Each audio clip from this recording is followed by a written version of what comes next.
Yun lang. O, ito, kaya ito. May test ako.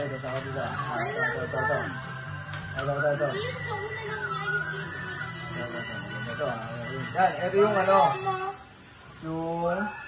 Wait lang na. Release ng train yan. Ito ngayon yung train. Siyempre, ma-under siya, di ba? May mga pasahero.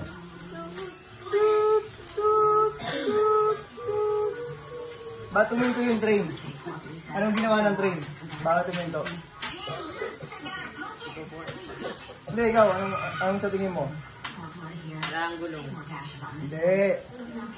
Malapit na mag-end eh. Alam mo, anong ginawa? Palahin mo. Opo! Kaya siya uminto, yan. Di ka, basahin mo.